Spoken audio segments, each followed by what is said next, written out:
What happens is, as the plants grow, they also continually die off. So you get roots dying, and species will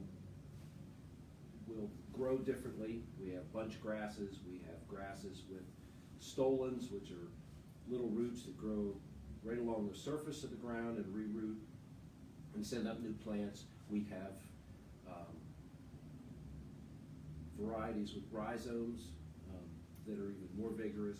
So depending on your species mixture and then how vigorously the grass is growing will help dictate how often you need to dethatch. So in that dethatch process is just removing all that dead stuff out of there. Yeah. So those dead roots and dead plant parts that will accumulate over time in there, and then what happens is you get a layer of that dead material, and it usually is on top. So you'll still have roots down below in the soil.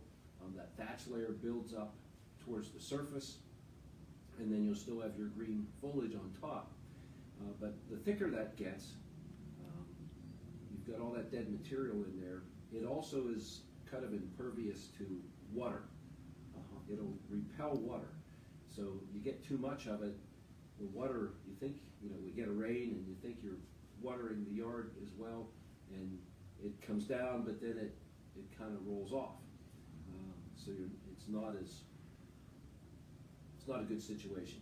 Well, so you go in there with your dethatching machine to break that up, cut it up, as well as remove, because it'll kick some of that dead material out of there. Yeah. And that's what we're trying to do. He typically keeps his grass longer in the summertime. So even more of a good idea for him, because the moisture has a ways to travel before it gets down to the dirt. Yeah, so that's the reason to do that. And all you have to do is you can take a shovel and just take a slice down into the turf and push that aside, and then you can look at that profile and you can see where the soil is, where the roots are, how much of a thatch layer you have, and then you can make a decision whether you need to do it. Yeah. A couple of weeks ago we were talking about lawns and fertilizing them or not fertilizing them, and what is now permissible for you to use on your lawn as a fertilizer. I want to talk about over in the garden, because we were talking about soil testing for the lawn. That's something that's pretty wise for the garden too. Yes. Yeah. And now's the time to do that. Yes, any time now would be great. The sooner the better. We like to get that done before we get crops in the ground, because once you get the crops in the ground, it's hard to make adjustments. It can still be done with certain nutrients, but other things it's harder to do. So when we don't have crops in there, that's the time to make adjustments. What are our nutrient levels? And again, we're primarily looking for what our soil pH level is. Is it acid or alkaline? And then if we need to make adjustments, we can get that done. And then phosphorus, potassium, calcium, magnesium are the key macro elements that are used by plants. So in macro just means bigger. They use more of them. We also have micronutrients, but most of our soils tend to have all those. We don't need to often supplement for those. Although things like sulfur might be coming a little more important. Boron is another one. Both those are necessary for plant growth. Used to be, when the environment wasn't as clean, we would get, from coal burning, we would get sulfur, that would move through the air and be deposited on the ground. So we never really needed to worry about that.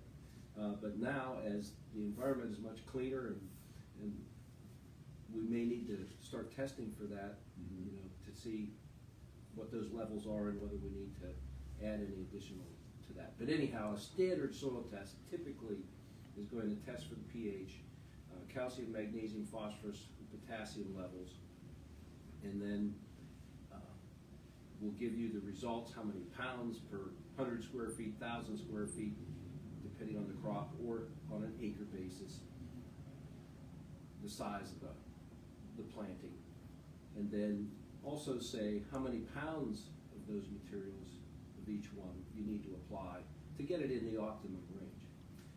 And there'll also be a recommendation for nitrogen. Now that the soil was not actually tested for that, the recommendation is based on decades of research on specific crops as to how much nitrogen those plants use to grow and produce their crop. And so that nitrogen recommendation is all based on that, on the crop that you've selected to grow, not what's actually in the soil. TV show that I once watched was talking about the soil, it was based in Michigan. And the animals there were suffering from a lack of selenium, I think was the chemical that the doctor was looking for there. The element that, yep. And he said the soil here in Michigan is notoriously lacking in selenium.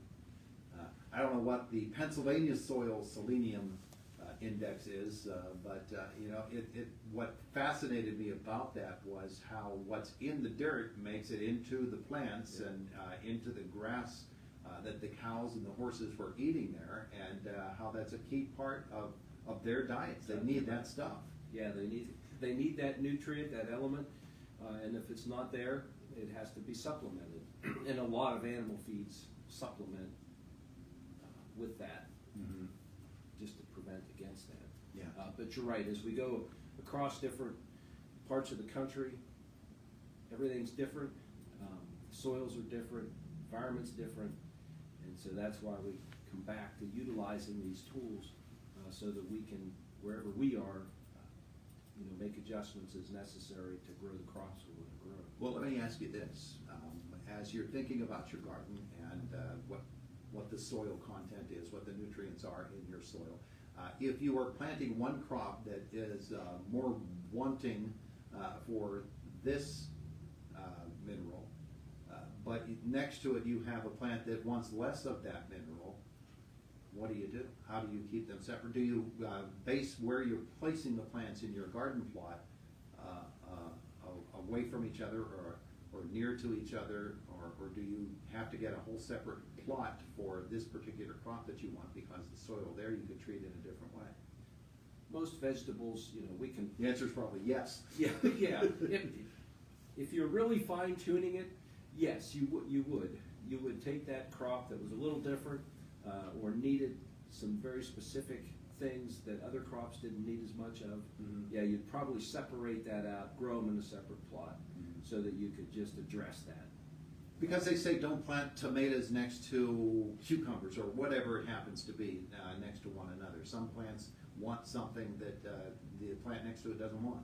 Yeah, and for the most part, pH-wise for vegetables, if we have the pH between 6.2 and 6.8, we're going to be fine. The ones that maybe needed a little bit more acidic, it's still going to be close enough that they're going to be okay. They'll be able to take up the nutrients. And what really happens when the pH gets either too acid or too alkaline is that things aren't available. Nutrients become bound up on the soil particles because of their either positive or negative charges. They get attracted, and ones with higher, there's some with 1 positive and 2 positives and 3 positives.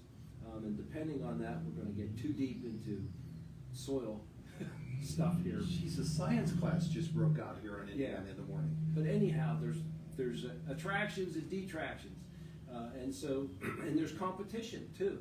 If you have a 3+ charge, you're going to be stronger and be able to bind and hold on and push off something that has a 2+ charge or a 1+ charge, and so that makes a difference. So if we have the pH in the right range, most all those nutrients are going to be available enough that everything's going to be okay. It's when we get skewed too far, one way or the other, that things literally get bound up, not available to the plant, and they'll suffer.